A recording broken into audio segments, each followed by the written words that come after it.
当时就横跨黑白两道，背后又有总统护航，他当时的影响力大到足以影响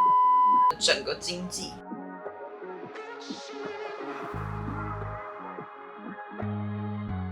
欢迎来到 Hi Day， 我是喜娜。今天要跟大家分享的社会案件呢，是最近在 Netflix 收视率非常好的一部韩剧，叫做《毒枭圣徒》，集结了韩国，然后有台湾的演员。毒枭圣徒呢，它的原型人物呢是叫做赵凤行。韩文是 Cho Pong-ken， 他其实当时呢在韩国有麻药王之称的。那我今天就是要来讲他的这个原型故事到底是什么内容。这个赵凤行呢，他是1952年出生，1990年代呢曾经任职于船舱的冷冻修理技师。他在那个时间呢，就是很常在国外到处跑，因为他要跟着邮轮跑嘛。在1980年呢，他被公司派到苏里南这个国家待了8年，外派工作。这个赵凤行呢，他在回国之后的1994年呢，他以建设 villa 就是韩国的小公寓的这个名义呢，举行了一场投资计划。靠了这个投资计划呢，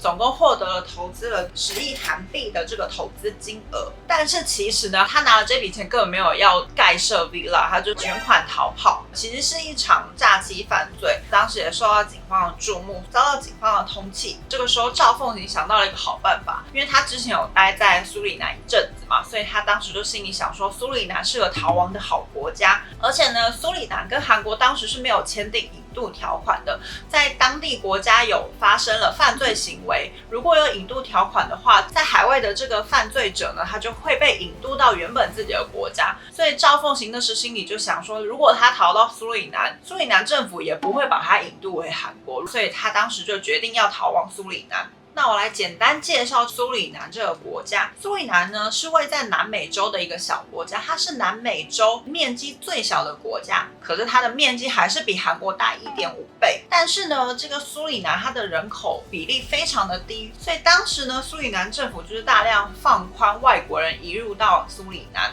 也因此这个赵凤行他当时就是取得了苏里南国籍，逃到了苏里南。苏里南的首都呢叫做巴拉马利波，国民的60%都是住在这个首都。除了苏里南原本的国民之外呢，非洲人及印尼人占了10%。另外呢，因为这个苏里南劳动力不足的原因，所以大量移入了中国人，所以在这个城市呢，中国人也占有一定的影响力。再来呢，苏里南呢，它的整个国家呢，当时啦是只有2%的开发整顿，所以其实当时算是落后中国家。刚刚有提到呢，这个赵凤行他在1994年举行了一场投资计划，其实是一场诈欺嘛，遭到警方通缉之后的隔年，就是1995年，他前往了苏里南，并且取得了苏里南的国籍。赵凤行呢，他移到苏里南之后呢，他在苏里南设立了海鲜加工厂。虽然看似好像就是抛弃过去一切重新振作，但其实不是。这个赵凤行呢，他其实是利用呢海鲜工厂获得的免税汽油，再重新在黑市转卖。除了这个黑市转卖汽油的这个生意之外呢，他还有进行偷渡人口，就是将中国人运送到欧洲或者是美国，算是一个偷渡的生意。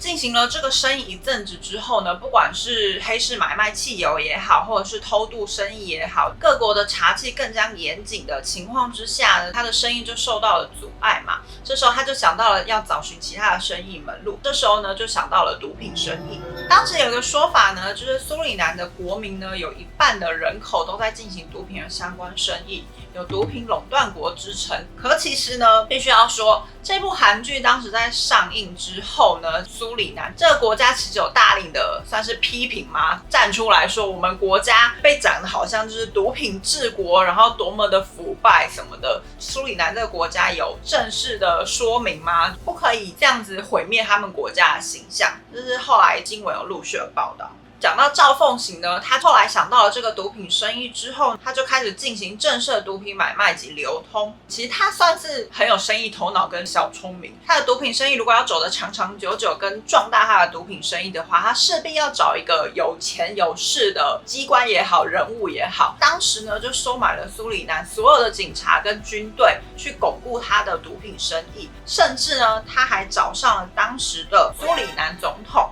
当时的苏里南总统呢叫做德西包特瑟，甚至呢这个赵凤行还跟总统变成了好朋友，然后进行贿赂，让总统呢可以保护他的毒品生意。他的任期呢是2010年的8月12到2020 7月16，所以其实呢算是苏里南的前任总统，真是前一任的这位总统就对了。那有了军队，跟有了警察，又有了总统护航。他当时呢还有跟欧洲的一个非常大的毒品集团叫做卡利集团联手，将古柯碱这个毒品呢运送到欧洲去。那赵凤行呢，他有了各方的加持之后，他的毒品生意就越做越大。他当时就横跨黑白两道，背后又有总统护航，又是欧洲最大的毒品集团卡利集团的生意对象。有一说是他当时的影响力大到足以影响苏里南的整个经济。再来呢是一个比较细节的部分，因为贿赂了当地官员，包含政府官员，他当时就是可以很轻易的拿到苏里南的居民的名单，包含每一天出入境的旅客名单，他都拿得到。所以呢，赵凤行利用他拿到这个名单呢，联络一些经济比较拮据的旅客，以矿石商人的名义说，如果你们帮我带这些矿石去欧洲的话，顺便去欧洲玩，就可以给你一笔钱。当时的说法呢，会给400万韩币的报酬给这些人。然后他当时诱骗对象呢，除了有学生之外，也有家庭主妇。这些人根本不知情，因为他们就是会收到2个大的行李箱，然后行李箱是已经上密码锁的，所以他们根本没有办法看里面是什么。当时这些旅客的听到的说法就是说，我可以去欧洲玩，又可以拿到一笔钱。这些不知情的人就答应了，带着古柯碱进入到欧洲国家，包含法国、荷兰等地，就在当地被逮捕了。因为偷渡毒品的这个名义，短的1年，有的长达5年的坐牢时间。如果大家对详细的这个事件有兴趣的话，其实可以去参考有一个韩剧，它名字是《집으로 가는 길》回家的路，是在2013年上映的这部电影。它的原型呢，就是刚刚提到的这样子的内容，里面有一个家庭主妇叫做长咪种。张美珍这个人呢，在2004年的10月30号，37岁。她的说法是说，受到老公的认识了很久的这个朋友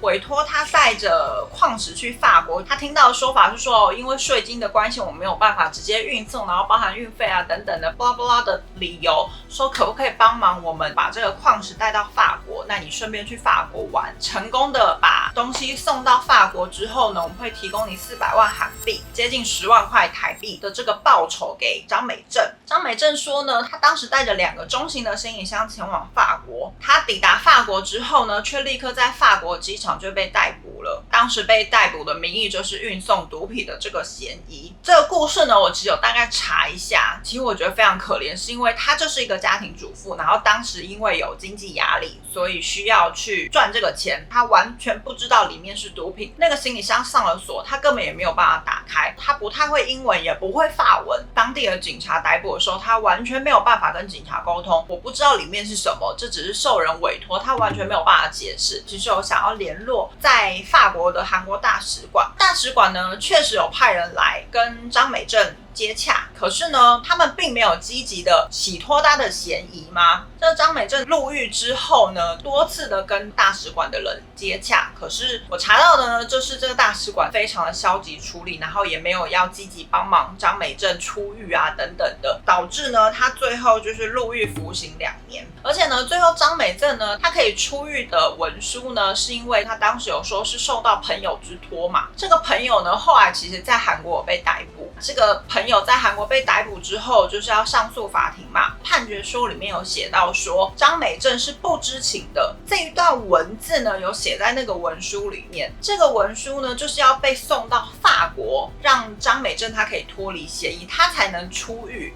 可是呢，这个文书运送到法国的这个阶段呢，实际其实好像听说超过6个月左右，本来可以提前出狱的，可是因为这个文书来来回回的，好像是寄过来寄丢了，然后又在韩国这边重新申请文书等等的，中间有这样子的一个过程就对了。这个是张美珍的故事，那如果大家有兴趣的话，可以去参考2013年的这个韩国电影《回家的路》。那回到这个赵凤行的故事，赵凤行呢，他在2005年的6月就列入了国境刑警组织的通缉名单之一。但是呢，这个赵凤行本来已经有欧洲的通路了嘛，他当时还计划着要发展韩国跟日本的通路。赵凤行他的毒品生意越做越大，所以呢，韩国警察跟韩国的国家情报院就开始积极的调查此事。只是呢，很可惜的是，他当时收买了苏里南的总统、苏里南的军队、苏里南的警察。苏里南当时的所有的政府官员又跟欧洲最大的毒品集团有勾结，要追捕他是一件非常困难的事情。再加上呢，一开始有提到苏里南并没有引渡条款，韩国这边要去追捕赵凤行又变得更困难了。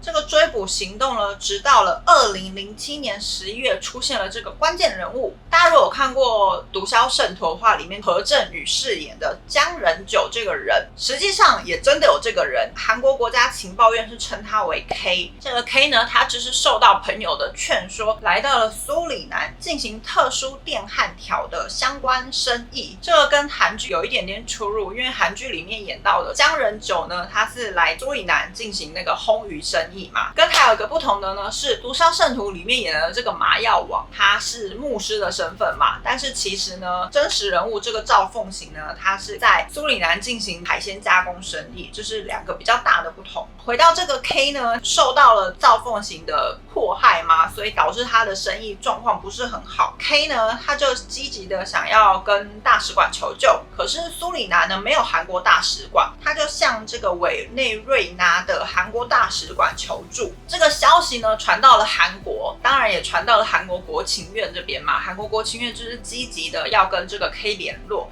去说服他说能不能跟我们一起合作，我们要一起抓这个赵凤行。当时其实这个 K 一开始是强烈拒绝的，第一非常危险，第二 K 他本来就是一般民众，他也不是特种部队，也不是什么警察出身，所以其实让他去担当这个任务真的是非常的危险，非常的困难。可是这个国情院的人员呢，跟他的说法就是说，除了你可以帮忙我们之外，我们没有别的办法可以抓到赵凤行了。这个 K 最后答应了这次艰难的任务。国情院他的作战计划呢，是让 K 做毒品的买卖中间人，就是所谓的 broker。买家呢是国情院的人员扮演的在美侨胞，中间呢就是让 K 去接触赵凤行，去促使这次的交易。主要的任务呢，就是让这个赵凤行呢说服他，让他的毒品卖到韩国去。而在交易过程之中呢，跟《毒枭圣徒》里面演到的蛮相似的。赵凤行呢，他是一个警觉性非常高的人，在交易的过程呢，他是让 K 去住进他自己的家里。第一就是方便监视他，第二就是方便沟通嘛。根据这个 K 的真实的说法呢，他当时住在赵凤行家里的时候，是每天晚上睡觉的时候，他都会把枪放在枕头下面，真的是以防万一有什么突发状况。以他是一个一般民众参加这次的任务，我听起来根本就是 Mission Impossible。而且呢，在跟赵凤行同居的这段时间里， K 就是会在固定的时间跟韩国国情院的人员通电话，去报告说每一天的状况。可是呢，有一天这个 K 呢在跟国情院通电话的时候，不小心被赵凤行的手下听到了。这个 K 呢，我觉得他真的是非常勇猛，跟演技非常的好。他当时呢情急之下就跟这个赵凤行的手下算是眼泪攻势嘛，就是跟他说，哦，你在韩国也有家人啊，你仔细想一想，我们这样做真的是对的吗？你想想你韩国的家人，你不如就放弃赵凤行，你跟我一起做好事这样子。赵凤行的手下呢有被说服成功，并且还边哭边跟他说，哦，我会改过向善。最后呢就是答应 K 说我会成为合作对象，这样收买了 K 的手下。可是呢就在3天之后，4位赵凤行的手下拿着枪来到了 K 的房间，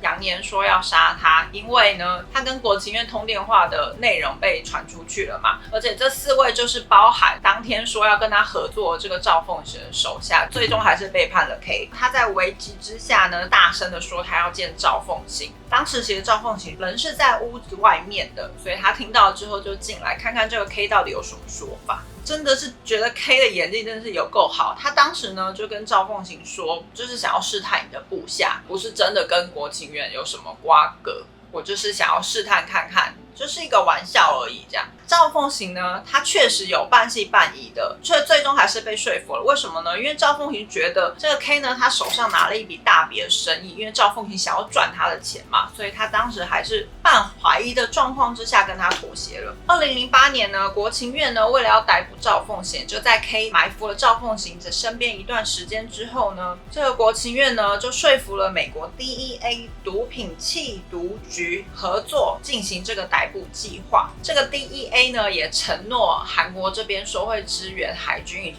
特工队。2008年9月呢，如同韩剧里面演到的内容，他们中间会有协商的过程嘛，我要多少的货，你什么时候可以出给我，跟我的货要运到哪里，叭叭叭等等这样的过程。实际的过程呢，已经来到了这个赵凤行，他已经完整的收集到了买家要的古柯碱的数量，所以呢，这个 K 呢，他就要求赵凤行说我要去看，我要去验货。后来呢，这个赵凤行他就带着 K 一起来到了某一个餐厅的停车场 ，K 就被蒙上眼睛，就如同韩剧里面演的一样，被带上车。他全程呢就是被枪用这样抵着，告诉他不准抬头，就这样坐在车子里面行驶了20分钟左右，抵达了一处仓库。当这个 K 的眼罩被拿开之后呢，他眼前看到的就是1.2吨的古柯碱的这个货量。当然呢，这个 K 非常聪明，他当时虽然眼罩有被蒙着，可是他有清楚的记到说什么时间点左转，什么时间点右转，大概只走了几分钟，再加上他很了解苏里南的地理位置，他其实大概可以猜到这个古柯碱仓库的位置在哪里。他后来就立刻把毒品藏匿的位置告诉了国情院，国情院当然就立刻告诉了美国 DEA， 要求他们要一起出动作战。可是呢 DEA 当时担心的是呢，苏里南的毒品集团非常的强大，如果就这样子执行任务的话，非常可能就是会跟毒品集团有一场枪战，势必会造成非常大的人员伤亡，所以 DEA 当时拒绝了这样的作战计划。K 当时其实心里就是非常害怕自己的生命安危，所以他就用各种理由呢，说他要回韩国见当地的买家，这样子的理由呢，他就先从苏里南逃回到韩国了。时间呢是2008年的10月，他逃回韩国之后呢，整个计划要大改了嘛，所以国情院那边又开始另辟了一个新的计划。K 打了国际电话给赵凤行，说美国买家这边呢要立刻1.2吨货品的交易，那详细的交易时间跟地点呢，后续会再通知。当时交易的目的呢是诱导赵凤行要前往关岛。可是呢，当时赵凤行理念是认为关岛是美国领土，绝对不能让毒品跟美国扯上关系，所以他当时是先拒绝了。因为赵凤行拒绝了这次的交易，所以呢，国情院就是开始想办法嘛，利用这个心理战术。赵凤行他已经把这个货带到苏里南了嘛，变成他必须要去销这个库存，可是他又拒绝了说我们要在关岛交易这件事情。这个部分跟韩剧演的有一点类似，当时中间有一点僵持不下嘛，然后里面的牧师不是就去找了台湾的演员张震吗？演的这个黑道老大，去问张震说能不能把毒品销到你们通路吗？这部分有点类似。实际的案件呢，就是这个赵凤行呢，有一点算是情急吧，中间又想要沟通跟这个 K 联络说换交易地点。国情院的心理战术呢，就是让 K 不要接他的电话，大概漏掉了2-3次这样子的情急的电话来都没有接，逼得这个赵凤行呢狗急跳墙，他就传简讯来说呢，我坚持美国国土不行，但是呢，我们可以把交易地点换成巴西的帕拉巴这个地方。可是呢，地点换到巴西之后呢，国情院就要跟巴西这边联络嘛。可是这次换巴西政府拒绝协助作战计划，为什么呢？巴西认为说苏里南的毒品集团在他们帕拉巴这个地方有一定的势力，担心会有危险，所以拒绝了这次的作战。于是呢，国情院就跟巴西商量说，帕拉这个地方移到别的城市。最后呢，这个 K 就打电话给赵凤行说呢，交易地点还是在巴西，可是我们改成巴西的圣保罗这个城市。可是呢，这次又换赵凤行拒绝了，就这样整整1年期间，一下是这边不行，一下是那边不行，双方就这样僵持来来回回，交易地点僵持不下。最后呢，这个 K 就是用非常优秀的演技，不停的说服赵凤行去执行这次的交易，并且把交易地点呢确定在巴西的圣保罗。赵凤行呢也决定安排在2009年的7月23号，在巴西的圣保罗机场见面执行交易。当天的下午5点呢，在这个入境的出入口，包含了巴西8名穿着防弹背心的武装警察，这个 K 也在现场，包含国情院的人，国情院人员假装是买家的侨胞，要去埋伏赵凤行。可是呢，等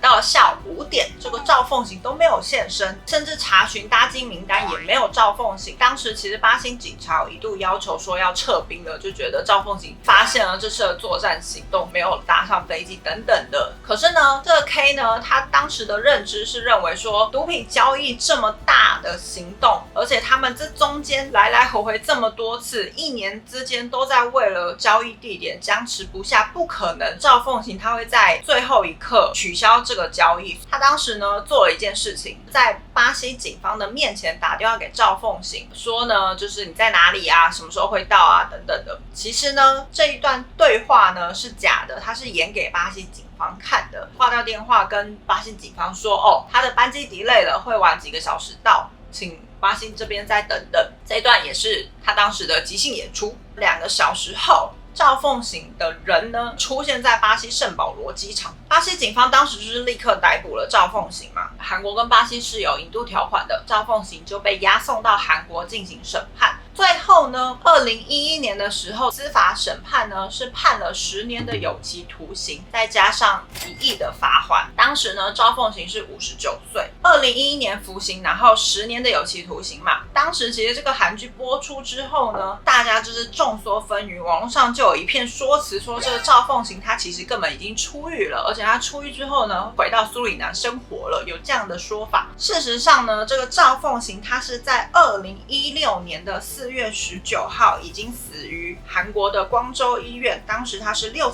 岁，死因呢就是他那时候有高血压啊等等其他慢性疾病，是保外就医的状况过世在医院的。这个是赵凤行最后的结果。以上呢就是这个韩剧《毒枭圣徒》的真实原型人物赵凤行，我查到的他的一些内容，希望大家会喜欢我这次的分享。那如果你喜欢我们的影片的话，记得开启小铃铛或者是订阅我们的频道。我是喜娜，下次见，拜拜。苏里南的首都叫做等一下，巴拉马利波，等一下，等一下，众说纷纭说其实赵凤行已经出狱了等等这样的说法，这个我后面会再提。没有后面再提，就是现在要再讲。好，所以呢，